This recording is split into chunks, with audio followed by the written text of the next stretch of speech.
సైకాలజీకి సంబంధించి ఇంకొక 10 క్వశ్చన్స్ చూద్దాము ఈరోజు. ఒక వ్యక్తి 90 ఏళ్ల వయసులో కంప్యూటర్ నేర్చుకున్నాడు. ఇది ఏ వికాస నియమము? వికాసం క్రమానుగతమైనది. వికాసం అన్ని దిశలలో ఒకే విధముగా ఉండదు. వికాసం సంచిత ప్రక్రియ. వికాసం అవిచ్ఛిన్నంగా కొనసాగుతుంది. దీనికి ఆన్సర్ వికాసం అవిచ్ఛిన్నముగా కొనసాగుతుంది. అంటే 90 ఇయర్స్లో తను కంప్యూటర్ నేర్చుకున్నాడు ఆ వ్యక్తి అని అంటే 90 ఇయర్స్ అంటే చాలా ఎక్కువ ఏజ్.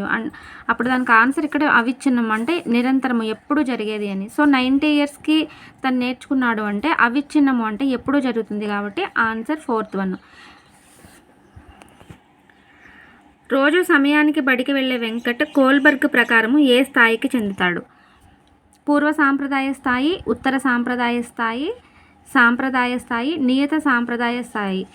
యాక్చువల్గా ఈ 4 ఆన్సర్స్ ఉన్నాయి. కాకపోతే కోల్బర్గ్ నియమం ప్రకారం ఏ సాంప్రదాయ స్థాయికి చెందుతాడు అనేది ఆన్సరు. పూర్వ సాంప్రదాయ, ఉత్తర సాంప్రదాయ, సాంప్రదాయ, నియత. ఆన్సర్ వచ్చేసి 3rd వన్ సాంప్రదాయ స్థాయి. పిల్లలు స్వీయ కృత్యాల ద్వారా తమ ప్రపంచిక జ్ఞానాన్ని నిర్మించుకుంటారు అనే ప్రవచనం ఎవరికి వర్తిస్తుంది? పిల్లలు స్వీయ కృత్యాలు ద్వారా తమ ప్రపంచిక జ్ఞానాన్ని నిర్మించుకుంటారు. నిర్మాణాత్మకవాదమా, ప్రవర్తనవాదమా, వ్యవహారిక సత్తావాదము, పరిశీలనావాదం. ఏ వాదానికి ఈ క్వశ్చన్ అనేది వర్తిస్తుంది అని ఇచ్చారు. ఆన్సర్ నిర్మాణాత్మకవాదము. Question number 4. మరుగుజ్జులకు సరిపోయే సరి అయిన ప్రవచనాన్ని ఈ క్రింది వానిలో గుర్తించండి. వ్యక్తి ప్రవర్తన అతడి వికాసం మీద ఆధారపడి ఉంటుంది. వికాసంలో చిన్న భాగమే పెరుగుదల. పెరుగుదల లేకపోయినా వికాసం జరుగుతుంది. వికాసం లేకపోయినా పెరుగుదల జరుగుతుంది. ఇక్కడ ఫస్ట్ ఇచ్చిన ఆప్షన్ వ్యక్తి ప్రవర్తన అతడి వికాసం మీద ఆధారపడి ఉంటుంది. యాక్చువల్లీ అది కరెక్టే, కానీ మనకి ఇక్కడ ఇచ్చింది ఏంటి? మరుగుజ్జులకు సరిపోయే సమాధానాన్ని చూడమని చెప్పారు. వ్యక్తి ప్రవర్తన అతడి వికాసం మీద ఆధారపడి ఉంటుంది. అది నార్మల్ పర్సన్స్ కూడా వర్తిస్తుంది. వికాసంలో చిన్న భాగమే పెరుగుదల, అది కూడా నార్మల్ పర్సన్స్కి వర్తిస్తుంది. వికాసం లేకపోతే పెరుగుదల జరగదు, అది నిజమే, కానీ ఓన్లీ మరుగుజ్జులకి అది వర్తించదు. కానీ పెరుగుదల లేకపోయినా వికాసం జరుగుతుంది. పెరుగుదల ఎవరికి ఉండదు? మరుగుజ్జులకు ఉండదు. సో పెరుగుదల లేకపోయినా వికాసం జరుగుతుంది అనేది correct answer. Question number 5. Option 3 correct answer question number 4కి. Question number 5. పాఠశాల వసతులకు వ్యక్తుల వికాసానికి సహసంబంధ గుణకం ఎక్కువ అని తెలిపిన వ్యక్తిని ఈ క్రింది వానిలో గుర్తించండి. ఇది మనకి ఉంటారు కదా సైంటిస్టులు, వాళ్ళు ఏ ప్రవచనాలని వాళ్ళు తెలియజేశారు అనేది మొత్తం సైంటిస్టులకు సంబంధించింది మొత్తం చదివితేనే మనకి శాస్త్రవేత్తలు వాళ్ళు ఏ ప్రవచనాలని ఏ రూల్స్ని వాళ్ళు తీసుకొచ్చారు అనేది చదివితేనే ఈ క్వశ్చన్స్కి మనం ఆన్సర్ చేయగలుగుతాము. ఓన్లీ ఈ 4 సైంటిస్టులు కాదు, మొత్తం మనకి సైకాలజీకి సంబంధించి ఒక 10-15 మెంబర్స్ ఉంటారు. వాళ్ళందరికీ సంబంధించి మనం చదివితేనే దీనికి ఆన్సర్ చేయగలుగుతాం ఇటువంటి వాటికి. దీనికి ఆన్సర్ వచ్చేసి WC బాగ్లే. Question number 6. వ్యక్తి సమాజం ఆమోదించే విలువలతో కూడిన ఉన్నత వ్యక్తిత్వాన్ని సంతరించుకోవడం అనున్నది ఆ వ్యక్తి యొక్క ఏ వికాసాన్ని తెలియజేస్తుంది? సమాజం ఆమోదించే విలువలతో కూడిన ఉన్నత వ్యక్తిత్వాన్ని సంతరించుకోవడం అంటే సమాజం ఆమోదించడం అని అంటే మనం బయట జనంతో లేకపోతే పరిసరాలలో మన చుట్టుపక్కల వాళ్ళతోటి ఆ సమాజంలో జరిగే మంచి చెడు అన్నిటిలోనూ మనం పాలు పంచుకుంటూ ఉంటేనే కదా ఆ సమాజంలో ఉన్న వ్యక్తులు మన గురించి మనం మంచిగా ఉన్నామా చెడుగా ఉన్నామా అనేది వాళ్ళు ఆలోచించి మనం ఏ రకంగా ఉన్నామా అనేది వాళ్ళు చెప్తారు. వ్యక్తి సమాజం ఆమోదించే విలువలు అంటే ఆ సమాజం అంటే ఏంటి? సమాజంలో ఎవరు ఉంటారు? వ్యక్తులే కదా. సమాజంలో ఉన్న వాళ్ళు ఆమోదించడం అంటే మన బిహేవియర్ని బట్టే కదా వాళ్ళు ఆమోదిస్తారు.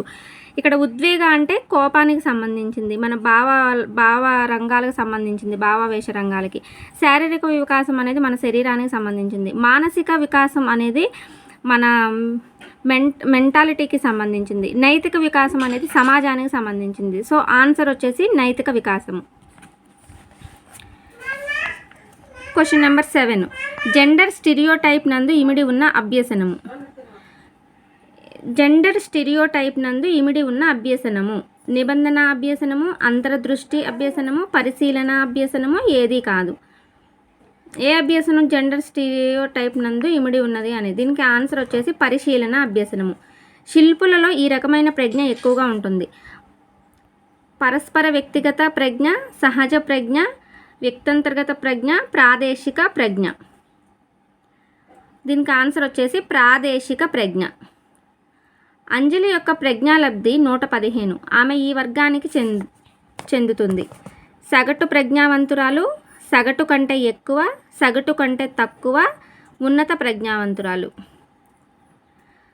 ఇది ప్రజ్ఞాలబ్ధి అనే టాపిక్ ఉంటుంది కదా, ఆ టాపిక్ని మనం చదివితే ఈ 115 అనేది ఎక్కువ ప్రజ్ఞాలబ్ధి ఉన్న వాళ్ళకు ఉంటుందా, తక్కువ ఉన్న వాళ్ళకు ఉంటుందా, లేకపోతే మీడియంలో ఉన్న వాళ్ళకు ఉంటుందా, లేకపోతే హై రేంజ్ ఉన్న వాళ్ళకు ఉంటుందా, ఈ 115 నెంబర్ అనేది ఏ రేంజ్ వాళ్ళకు ఉంటుంది అనేది తెలిస్తే ప్రజ్ఞాలబ్ధి అనే టాపిక్ని బట్టి చూస్తే మనం తెలుస్తుంది.